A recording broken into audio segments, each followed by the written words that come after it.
ಈ ಕಾರ್ಯಕ್ರಮದ ಪ್ರಾಯೋಜಕರು ಗಡಿಯಾರ್ ಗ್ರೂಪ್ ಆಫ್ ಕಂಪನಿ. ವೀಕ್ಷಕರೇ, ಸನ್ಮಾರ್ಗ ಸುದ್ದಿ ಸಂಚಯಕ್ಕೆ ಸ್ವಾಗತ. ನಾನು ಸಿಂಧು ಎಸ್. ಮುಸ್ಲಿಂ ಮಹಿಳೆಯರೇ ನಡೆಸುತ್ತಿರುವ ರಾಜ್ಯದ ಏಕೈಕ ಮಹಿಳಾ ಮಾಸಿಕ ಅನುಪಮ ಪತ್ರಿಕೆಗೆ 25 ವರ್ಷಗಳು ತುಂಬಿವೆ. ಈ ಹಿನ್ನೆಲೆಯಲ್ಲಿ 25 ವರ್ಷಗಳ ಯಶಸ್ಸಿನ ಹಿನ್ನೋಟವಿರುವ ವಿಶೇಷ ಸಂಚಿಕೆಯನ್ನು ಮುಖ್ಯಮಂತ್ರಿ ಸಿದ್ದರಾಮಯ್ಯರವರು ಬೆಂಗಳೂರಿನಲ್ಲಿ ಗುರುವಾರ ಬಿಡುಗಡೆ ಮಾಡಿದರು. ಈ ವೇಳೆ ಮಾತನಾಡಿದ ಮುಖ್ಯಮಂತ್ರಿ ಸಿದ್ದರಾಮಯ್ಯನವರು, ಪತ್ರಿಕೋದ್ಯಮದಲ್ಲಿ ಮುಸ್ಲಿಂ ಮಹಿಳೆಯರು ಬೆರಳೆಣಿಕೆಯಷ್ಟು ಮಾತ್ರ ಇದ್ದಾರೆ. ಈ ನಡುವೆ ಕೂಡ ಅಲ್ಪಸಂಖ್ಯಾತ ಸಮುದಾಯವಾದ ಮುಸ್ಲಿಂ ಸಮುದಾಯದ ಮಹಿಳೆಯರೇ ನಡೆಸುತ್ತಿರುವ ಅನುಪಮ ಮಹಿಳಾ ಮಾಸಿಕವು 25 ವರ್ಷಗಳನ್ನು ಪೂರೈಸಿರುವುದು ಶ್ಲಾಘನೀಯ ಎಂದು ಅಭಿನಂದನೆ ಸಲ್ಲಿಸಿದರು. ಈ ವೇಳೆ ಮಾತನಾಡಿದ ಅನುಪಮ ಸಂಪಾದಕಿ ಶೆಹನಾಜ್ ಎಂ, ರಾಜ್ಯದಲ್ಲಿ ಮಹಿಳೆಯರಿಗೆ ಗ್ಯಾರಂಟಿಗಳನ್ನು ಘೋಷಿಸಿ ಅದನ್ನು ಅನುಷ್ಠಾನಕ್ಕೆ ತಂದ ನಂತರ ಮಹಿಳೆಯರ ಬದುಕಿನಲ್ಲಿ ಹಲವಾರು ಬದಲಾವಣೆ ಆಗಲು ನೆರವಾಗಿದೆ. ಮಹಿಳೆಯರ ಅಭಿವೃದ್ಧಿಗೆ ರಾಜ್ಯದ ಮುಖ್ಯಮಂತ್ರಿ ಸಿದ್ದರಾಮಯ್ಯ ನೇತೃತ್ವದ ಸರ್ಕಾರಕ್ಕೆ ಅನುಪಮ ಬಳಗ ಹಾಗೂ ಎಲ್ಲ ಮಹಿಳೆಯರ ಪರವಾಗಿ ಅಭಿನಂದನೆ ಸಲ್ಲಿಸುತ್ತೇನೆ ಎಂದು ತಿಳಿಸಿದರು. ಈ ಸಂದರ್ಭದಲ್ಲಿ ಮುಖ್ಯಮಂತ್ರಿಗಳ ರಾಜಕೀಯ ಕಾರ್ಯದರ್ಶಿ ನಸೀರ್ ಅಹಮದ್, ಶಾಸಕರಾದ ಡಾ ಯತೀಂದ್ರ ಸಿದ್ದರಾಮಯ್ಯ, ಬಿಎಂಟಿಸಿ ನಿಗಮ ಉಪಾಧ್ಯಕ್ಷರಾದ ನಿಕೇತ್ ರಾಜ್ ಮೌರ್ಯ, ಅನುಪಮ ಮಹಿಳಾ ಮಾಸಿಕದ ಉಪಸಂಪಾದಕಿಯರಾದ ಸಮಿನಾ ಉಪ್ಪಿನಂಗಡಿ, ಸಾಜಿದಾ ಮೋಮಿನ್, ಕುಲ್ಸುಮ್ ಅಬುಬಕರ್, ಎಸ್ಎಂ ಮುಥಲಿಬ್, ಫೈಜಲ್ ಇಸ್ಮಾಯಿಲ್, ಸಲೀಂ ಬೋಳಂಗಡಿ ಉಪಸ್ಥಿತರಿದ್ದರು.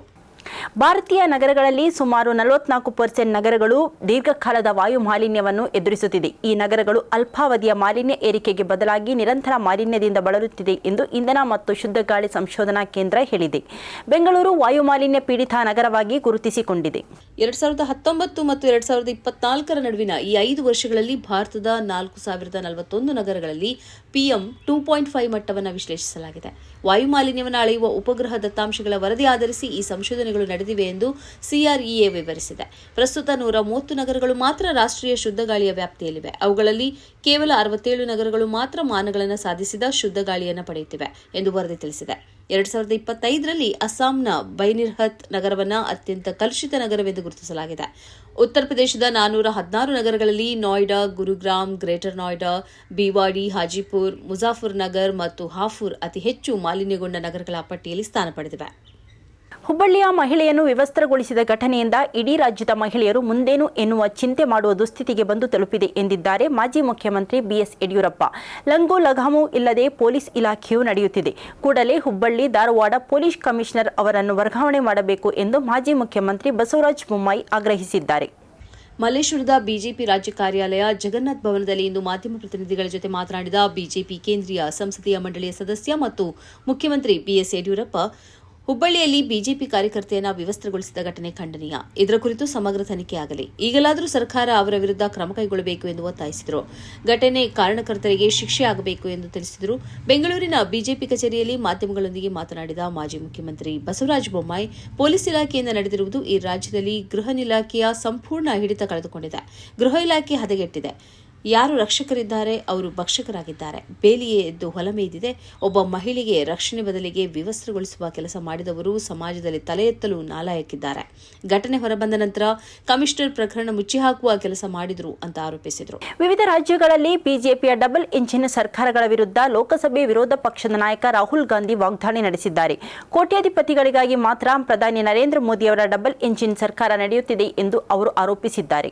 ತಮ್ಮ ಸಾಮಾಜಿಕ ಮಾಧ್ಯಮ ಎಕ್ಸ್ನಲ್ಲಿ ಪೋಸ್ಟ್ ಮಾಡಿರುವ ರಾಹುಲ್, ಉತ್ತರಾಖಂಡದಲ್ಲಿ ಅಂಕಿತ ಭಂಡಾರಿ ಹತ್ಯೆ, ಉತ್ತರ ಪ್ರದೇಶದಲ್ಲಿ ಉನ್ನಾವೋ ಅತ್ಯಾಚಾರ ಪ್ರಕರಣ, ಇಂದೋರ್ನಲ್ಲಿ ಕಲುಷಿತ ನೀರು ಸೇರಿದಂತೆ ಹಲವು ಪ್ರಕರಣಗಳನ್ನು ಉಲ್ಲೇಖಿಸಿ ಬಿಜೆಪಿ ಅಂದರೆ ಭ್ರಷ್ಟ ಜನತಾ ಪಾರ್ಟಿ ಎಂದು ಟೀಕಿಸಿದ್ದಾರೆ. ಬಿಜೆಪಿ ಅಭಿವೃದ್ಧಿ ಹೆಸರಲ್ಲಿ ಜನರನ್ನ ಸುಲಿಗೆ ಮಾಡುತ್ತಿದೆ. ಕೋಟ್ಯಾಧಿಪತಿಗಳಿಗಾಗಿ ಅರಾವಳಿ ಪರ್ವತ ಶ್ರೇಣಿಗಳನ್ನು ನಾಶಪಡಿಸಲಾಗುತ್ತಿದೆ ಎಂದು ಅವರು ಆರೋಪಿಸಿದ್ದಾರೆ. ಜನಸಾಮಾನ್ಯರಿಗೆ ವಿನಾಶವನ್ನು ಒಡ್ಡುತ್ತಿದೆ ಎಂದು ಅವರು ಹೇಳಿದ್ದಾರೆ.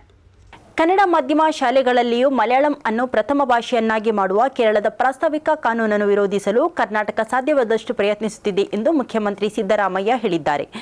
ಗಡಿನಾಡ ಕನ್ನಡಿಗರು ದೈನಂದಿನ ಜೀವನದಲ್ಲಿ ಕನ್ನಡವನ್ನು ಅವಲಂಬಿಸಿದ್ದಾರೆ ಎಂದು ಹೇಳಿದರು.